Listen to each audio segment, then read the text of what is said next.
నామమునకు మహిమ కలుగునుగాక. ప్రభువునందు ప్రియులారా, మన ప్రభువు రక్షకుడైన క్రీస్తు యేసు పరిశుద్ధ నామంలో మీ అందరికీ శుభములు. 18వ తేదీ ఆగస్టు మాసము 2024 సంవత్సరం. రండి, ఈరోజు దేవుడు నీకు ఇస్తున్న వాగ్దానం ధ్యానం చేసుకుందాం. అన్యజనులు చేయు అపహాస్యము నీకు ఇక వినబడకుండా చేసేదను. యెహెజ్కేలు గ్రంథము 36వ అధ్యాయము 15వ వచనం. పూర్తి వచనము ఈ విధంగా ఉంది: నిన్ను గూర్చి అన్యజనులు చేయు అపహాస్యము నీకిక వినబడకుండా చేసేదను. జనముల వలన కలుగు అవమానము నీవిక భరింపకుందువు. నీవు నీ జనులను పుత్రహీనులుగా చేకియుందువు.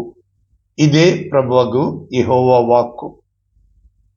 మనము ఎవరితో మాట్లాడుతున్నారు, ఇవి ఏం చెప్పబడుతుంది, ఇవన్నీ నేర్చుకుందాం. అయితే ముందు మనం ఇంగ్లీష్లో, ఈరోజు ఇంగ్లీష్ స్టాండర్డ్ వెర్షన్ నేను చదువుతున్నాను. Ezekiel chapter 36 verses 15. I will not let you hear anymore the reproach of the nations. ఇక ముందు ఎన్నడూ కూడా వారు నీ గురించి మాట్లాడుతున్న ఆ చెడుని వినకుండా చేసేదను. And you shall no longer bear the disgrace of the peoples and no longer cause your nation to stumble. మరి వారు నిన్ను దూషణకి ఆస్పదముగా, వేలెత్తి చూపించే విధముగా, తిరస్కారము నొందిన జనులుగా, అదే విధముగా అపహాస్యము నొందిన వారిగా నేను ఇక ఎన్నడూ చేయను అని చెబుతూ ఏమంటున్నాడు? Declares the lord. దేవుడు చెప్పుతున్నాడు. కనుక ఈరోజు మనము నేర్చుకోబోతున్నది ఏంటంటే, అపహాసకులు.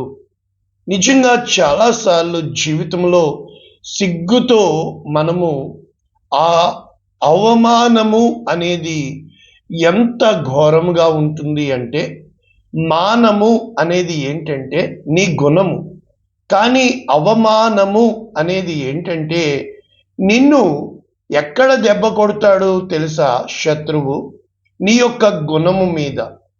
ఏది నీవు కాదో, ఏది నీవు మేలు చేసినా నిన్ను వారు చిన్న చూపు చూసి కీడుకి ఆస్పదముగా నిన్ను చేస్తారో అక్కడ దుష్టుడు దెబ్బ కొట్టేవాడిగా ఉన్నాడు. అయితే ఈరోజు మనము నేర్చుకుంటున్న వాక్యము, వాగ్దానము మనము పూర్తిగా మరి ఒకసారి చదువుకుందాం. ఇక్కడ దేవుడిస్తున్న వాగ్దానము యెహెజ్కేలు 36వ అధ్యాయం 15వ వచనం. నిన్ను గూర్చి, అడ్రస్సింగ్ ఏంటి? నిన్ను గూర్చి. ఎవరు? అన్యజనులు. ఏమంటున్నారు? అపహాస్యము. కనుక మనము ఇక్కడ 3 స్టేట్మెంట్స్ ఉన్నాయి. మొదటిది, అపహాస్యము నీకు ఇక వినబడకుండా చేసేదను. అంటే అపహాస్యము చేటకు అప్పగించేవాడు దేవుడే, అపహాసకులను గద్దించేవాడు కూడా దేవుడే. మొదటి పాయింట్.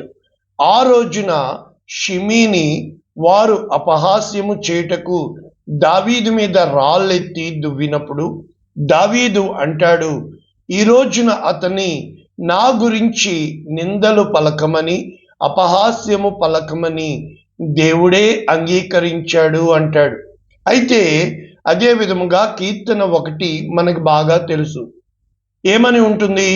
దుష్టుల ఆలోచన చెప్పున నడువక, పాపుల మార్గమున నిలవక, అపహాసకులు కూర్చుండు చోటను కూర్చుండక. కనుక ఇన్ని భాగాలు మనకి వాక్యములో వివరించబడుతున్నాయి. అంటే మనం ఇలా ఆలోచించదమా? ఇక రెండవ పాయింట్ ఏంటి? జనముల వలగు కలుగు అవమానము నీవిక భరింపవు. మొదటిది అపహాస్యము, రెండవది అవమానము, మూడవ పాయింట్ నీవు నీ జనులను పుత్రహీనులుగా చేయకుందువు.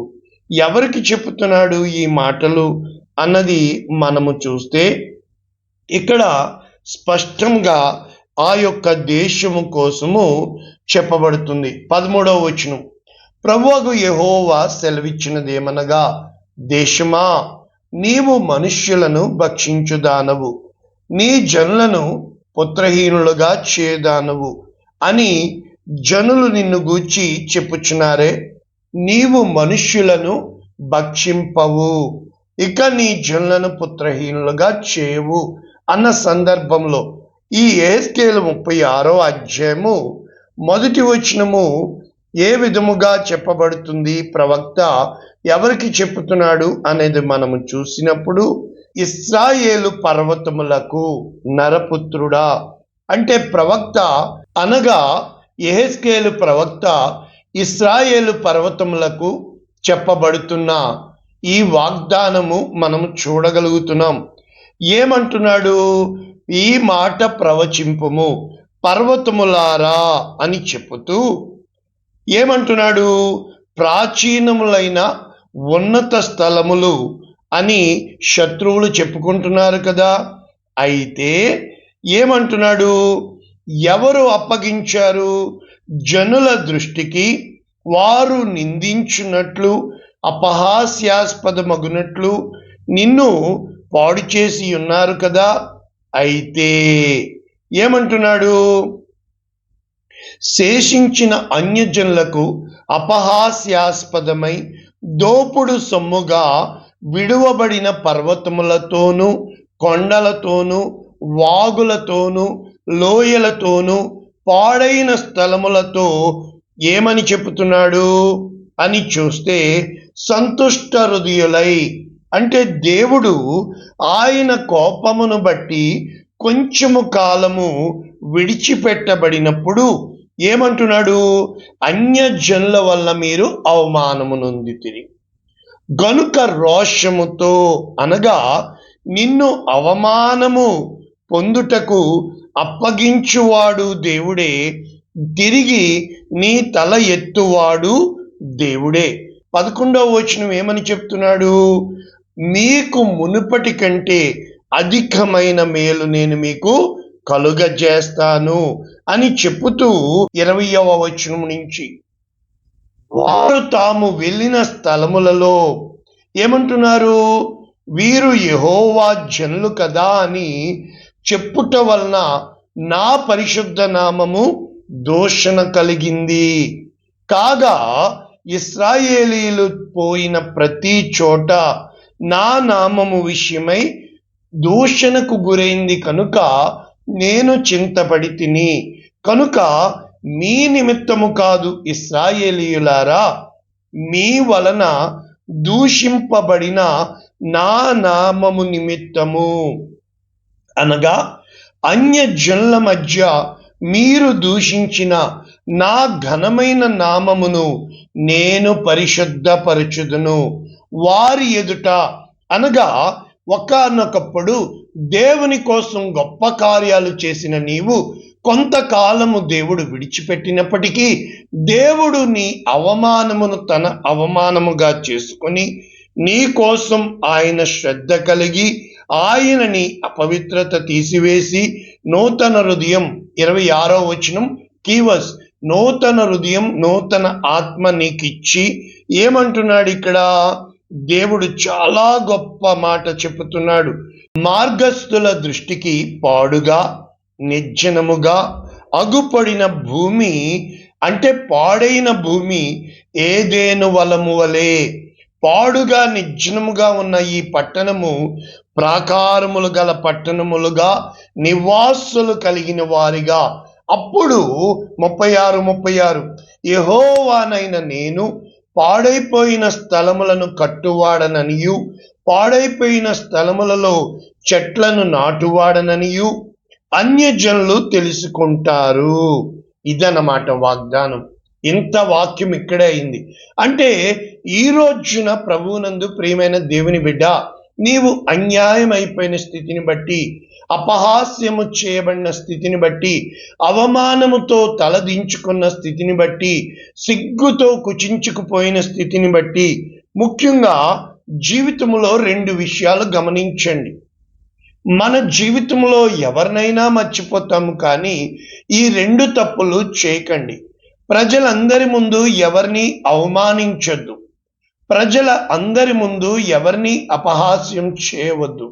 కారణం ఏంటంటే, నీ చేత అపహాస్యము చేయబడిన వారు, అవమానము నొందిన వారు ఇక ఎన్నడూ నిన్ను క్షమించలేరు. అంటే నిన్ను క్షమించగలరేమో కానీ అది మరిచిపోలేరు. వారు చూసిన అచ్చుపు జాగ్రత్త సుమా. ఆ సిగ్గుపడిన వాడితో దేవుడు ఉంటాడు. జాగ్రత్త సుమా. అవమానము నొందిన వాడితో, అన్యాయము అయిపోయిన వానితో దేవుడు ఉంటాడు.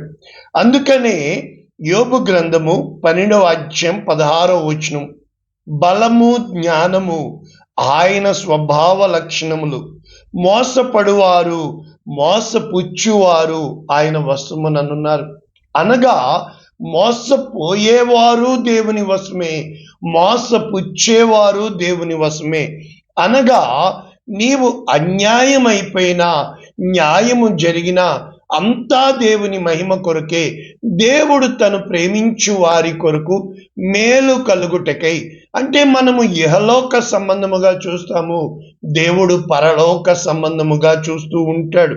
ముఖ్యంగా మనము ఇక్కడ ఇంకా కొన్ని వాక్యాలకి వెళ్తే, కీర్తన 89:50 ఈ కీర్తనాకారుడు అంటాడు, ప్రభువా నీ సేవకులకు వచ్చిన నిందను జ్ఞాపకము చేసుకొనుము.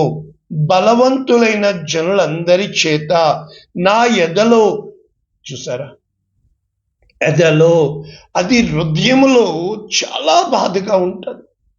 ఎంత బాధగా ఉంటుంది అంటే, నిందను జ్ఞాపకము చేసుకొనుము అని చెబుతూ, నీ శత్రువులు చేసిన నిందలు అని చెబుతూ, ఇక్కడ మనము ఇంకా ముందుకెళ్తే న్యాయాధిపతులు 6వ అధ్యాయము ఏ స్థితికి దిగజారిపోతారంటే, దేవుడు వారిని చేయి విడిచిపెట్టినప్పుడు ఇశ్రాయేలీయులు జీవ సాధనము కూడా ఏదీ లేక, వారు బ్రతుకుటకు కూడా లేక అన్యాయమైపోయిన స్థితిలో మొర్రపెట్టినప్పుడు ప్రవక్త వచ్చి చెబుతాడు.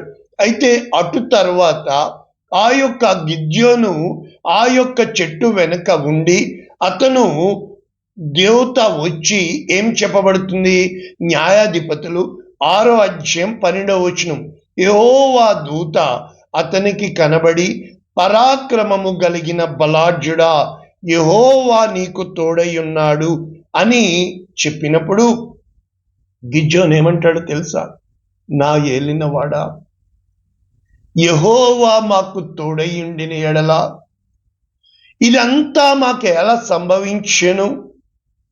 యెహోవా ఐగుప్తులో నుండి రప్పించిననియు, మా పితరులు మాకు వివరించిన ఆ అద్భుత కార్యములు ఏమాయను? యెహోవా మమ్మను విడిచిపెట్టి మిద్యానీయుల చేతికి అప్పగించెనే. అంటే ఆ విడిచిపెట్టబడిన స్థితిలో మన హృదయము నుండి వేస్తున్న కేకలు చాలా ఘోరంగా ఉంటాయి. అలాగే యెషయా గ్రంథము 54వ అధ్యాయం 4వ వచనం, భయపడకము, నీవు సిగ్గుపడనక్కర్లేదు, ఇక్కడ కూడా చెప్పుతున్నాడు. కానీ ఆ సమయంలో, ఆ అన్యాయమైపోయిన స్థితిలో, ఆ నిందకు తలదించుకొని అందరి ముందు చేతకాని స్థితిలో చేసిన మేలుకి ప్రతిగా కీడు అనుభవిస్తున్నప్పుడు ఎంత అవమానంగా ఉంటుంది కదా. నిజంగా అన్యాయం జరుగుతున్నప్పుడు అంటే ఎలా ఉంటుంది అంటే, ఆ ఫీలింగ్స్ అనేవి, ఆ ఇమోషన్స్ అనేవి, ఆ మానసికముగా కృంగిపోయినప్పుడు ఎంతో మంది తట్టుకోలేక సూసైడ్ అటెంప్ట్ చేసుకుంటారు తెలుసా. ఎంతో మంది తట్టుకోలేక ఏమైనా అయిపోతారు తెలుసా. కొంతమంది గుండె ఆగిపోతుంది తెలుసా. అర్థం కాదు ఎందుకు దేవుడు అంగీకరిస్తాడో అని. కానీ ఇక్కడ నీ అవమానము తలంచుకుము, నీవు లజ్జపడనక్కర్లేదు అని చెబుతూ దేవుని వాక్యం ఏమని చెప్తుంది తెలుసా? ఎందరు ఆయన తట్టు చూచెదరో వారి ముఖములు ఎన్నడూ లజ్జింపకపోయెను. కనుక ప్రభునందు ప్రియులరా, ఎంతగా ఉంటుంది వాక్యము అని అంటే, యెషయా గ్రంథము 60వ అధ్యాయం 14వ వచనంలో అంటాడు, నిన్ను బాధించిన వారు వారి సంతానపు వారు నీ ఎదుటికి వచ్చి సాగిలపడెదరు. నిన్ను తృణీకరించిన వారు, తృణీకారం అంటే ఏంటో తెలుసా? ఒక పురుగులా చూస్తారు నిన్ను. అంటే ఒక సిగ్గు అనేది ఏంటంటే, నీ ఎదుటనే నీకంటే చిన్నవారిని పొగుడుతూ ఉంటారు, నీ ఎదుటనే ఒక చేతకాని వాడిని నిలబెడతారు, నిన్ను అలా పక్కకు తోసేస్తారు. అంటే ఆ అనుభవం మీకు అర్థమవుతుంది. ఇక్కడ చెప్పుతున్నాడు, తృణీకరించువారు వచ్చి నీ పాదముల మీద పడిదరు, యెహోవా పట్టణమని, ఇశ్రాయేలు పరిశుద్ధ దేవుని పట్టణమని నీకు పేరు పెడతారు. ఇవన్నీ కూడా ఆ యొక్క యెరూషలేము కోసమే చెప్పబడుతున్నాయి.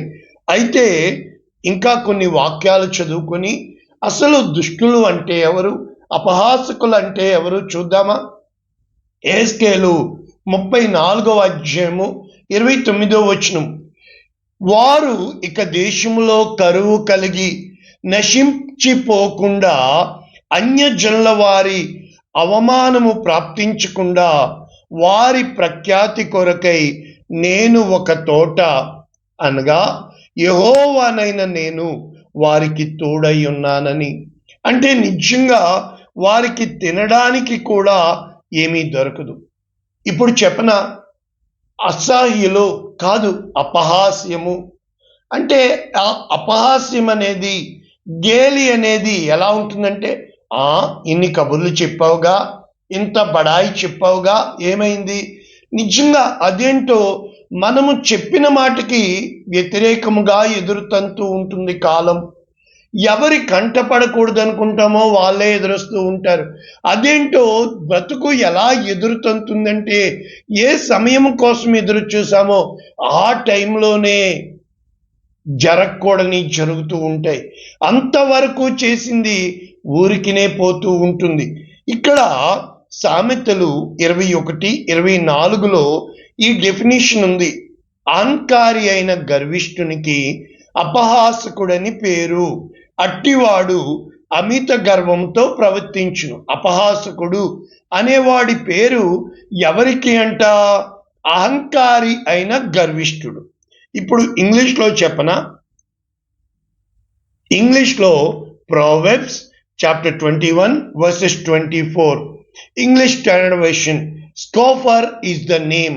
స్కాఫర్, మాకర్, ఇలాగ చాలా పేర్లు ఉన్నాయి. ఓకేనా? Arrogant, hottie man. ఆరోగెంట్ అంటే ఏంటంటే దుడుకు స్వభావము, ఒక మొండితనము. అదేంటో కదా, వాళ్ళే గెలుస్తారు, మనం ఓడిపోతాం. అంటే who acts with arrogant pride, ముఖ్యంగా గర్వం. అంటే మనము ఈ వాక్యాలన్నీ ఎక్కడ చూడగలుగుతాము? మనకి తెలుసు కదా, సామెతలు 3వ అధ్యాయం 34వ వచనం, అపహాసకులను ఆయన అపహసించును, దీనుని ఎడల ఆయన దయచూపును. అమ్మయ్య, మీరు ఇప్పుడు వాక్యానికి వచ్చారు. అపహాసకులు, దీనులు. దీనులు అంటే ఎవరు? అపహాసకులు అంటే ఎవరు? గర్వంతో వారు పట్టుకున్నదంతా బంగారం అవుతూ ఉంటుంది. వారు బాగుంటారు. ఎలా ఉంటారు అంటే వారితోనే దేవుడు ఉన్నట్లుంటుంది. ఈ దీనులైన వారు ఎలా ఉంటుంది అంటే అంతకంతకు చితికిపోతారు, అంతకంతకు అన్యాయం అయిపోతారు, అంతకంతకు ఆఖరికి తినడానికి కూడా ఉండదు, ఉండడానికి కూడా ఉండరు, నా అనేవారు ఉండరు. అందరూ వేలెత్తి చూపిస్తారు. ఎంతగా నిందకు హృదయము బద్దలైపోతుందంటే ఇంకా బ్రతుకుట వేస్టే అన్నంత స్థితికి వెళ్ళిపోతారు. ఇక ఈ గర్విష్ఠుని వైపుకి చూస్తే దేవుడు ఒక మాట అడుగుతాడు యోబుని. గర్వముతో అహంకారముతో, అంటే నాశనమునకు ముందు గర్వము నడుచును అని మనకు తెలిసినప్పటికీ, ఘనతకు ముందు వినయము ఉండును అని తెలిసినప్పటికీ అది చాలా సమయం పడుతుంది. కనుక ఏది సత్యమో ఏది కాదో మనకి నిజము నిదానముగా తెలుస్తుంది. కానీ నిజము వెళుతుందా అనేది, ఈ నిదానం అనేది ఈలోపు జరగాల్సిన అన్యాయం అంతా జరిగిపోతుంది, ఈలోపు జరగాల్సిన నాశనం అంతా జరిగిపోతుంది. ఇప్పుడు ఎక్కడ చూసినా యూట్యూబ్ నిండా ఎక్కువ వాళ్ళే కనబడుతూ ఉంటారు మనకి. ఇలాగ వద్దమ్మా అని, అదా కూడదమ్మా అనేది చాలా కష్టమవుతుంది కదా. ఇన్స్టెంట్గా ఈ రోజుల్లో మనకి లక్షలు కురిపింపబడాలి. ఈ తీర్పులు అనేవి ఆలస్యం అవుతాయి. కనుక ఈలోపు మనము ఎంతగా నీరసించిపోతామో, లోయ అనుభవంలోకి వెళ్ళిపోతామో. ఇక్కడ యెషయా గ్రంథము 29వ అధ్యాయము 19వ వచనము ఏమని చెప్పబడుతుందంటే, యెహోవా యందు దీనులకు కలుగు సంతోషము అధికమగును, మనుష్యులలో పేదలు ఇశ్రాయేలు దేవుని యొక్క పరిశుద్ధ దేవుని యందు సంతోషపడిదరు, బలాత్కారులు లేకపోవుదురు, పరిహాసకులు నశించెదరు. అంటే వీరి అందరినీ తయారు చేసేవాడు దేవుడే. అయితే ఇర్మియా గ్రంథము 48వ అధ్యాయము 26వ వచనం, మోయాబు యెహోవాకు విరోధముగా తన్ను తాను గొప్ప చేసుకుని, అంటే వారికి వారే గొప్ప చేసుకునేవాడు అపహాసకుడు. వాడు చెప్పిన మాట నెరవేరుతుంది. కనుక అపహాసకుడు ఇంకా రెచ్చిపోతాడు. ఎలాగ ఉంటారు అంటే, దేవుని యందు భయభక్తులు కలిగిన వారు తగ్గించుకుంటారు, అపహాసకులు హెచ్చించుకుంటారు. ఇంకా చెప్పాలి అంటే, దేవుని యందు భయభక్తులు కలిగిన వారు నిందింపబడతారు, అపహాసకులు నిందలు వేస్తూ ఉంటారు. ఇంకా చెప్పాలి అంటే, దేవుని యందు భయభక్తులు కలిగిన వారు ఏమి ఎదురాడక ఒక మూలన కుమిలి ఏడుస్తూ ఉంటారు. అయితే అపహాసకులు ఇంకా గొంతెత్తుకొని వారు వీరి మీద పెత్తనము చేసేవారిగా ఉంటారు. కనుక ఇక్కడ మోయాబు నిమిత్తము ఇశ్రాయేలును నీవు అపహాస్యాస్పదముగా ఎంచలేదా అని చెప్పుతూ తల ఆడించుచు, నిజంగా ఆ భయంకరమైన సన్నివేశము మీకు అర్థమవుతుంది. కనుక మోయాబు కోసం దేవుడు చెప్తున్న తీర్మానము ఏంటంటే, మోయాబీయుల గర్వమును గూర్చి వింటిమి, వారు బహు గర్వపోతులై వారి అతిశయమును గూర్చి, గర్వమును గూర్చి, అహంకారమును గూర్చి. చూసారా, అతిశయము, గర్వము, అహంకారము, పొగరు, అంటే పిలిచిన వినబడని, పేరు పెట్టి నేను సారీ అని చెప్పిన కాలితో తన్ని. అంటే ఏమని దేవుడు చెప్తున్నాడు తెలుసా, వారు వచించరాని ప్రగల్భములు, చేయదగని క్రియలు బహుగా చేయుచున్నారు, కనుక నేను తీర్పు తీరుస్తున్నానంటాడు. ఇక చివరిగా ముగిస్తే సామెతలు 6వ అధ్యాయం 16వ వచనం, యెహోవాకు అసహ్యమైనవి 6 కలవు, 7 ఆయనకు హేయములు. ఏంటి? అహంకార దృష్టి, కళ్ళలాడు నాలుక, నిరపరాధులను చంపు చేతులు, దుర్యోచనలు యోచించు హృదయము, కీడు చేయుటకు త్వరపడి పరుగులెత్తు పాదములు, లేని వాటిని పలుకు అబద్ధ సాక్షి, అన్నదమ్ములలో జగడములు పుట్టించినవాడు. కనుక ప్రభునందు ప్రియులరా, మనము ఇక ముగిస్తే ఏమని చెప్పబడుతుంది తెలుసా? సామెతలు 14 అంతా మూర్ఖులు జ్ఞానము గలవారు, మూర్ఖురాలు తన ఇంటిని ఓడబెరుకును, జ్ఞానవంతురాలు యోచన చేస్తుంది. నెమ్మదిగా ఉంటుంది, జ్ఞానం సంపాదించుకుంటుంది.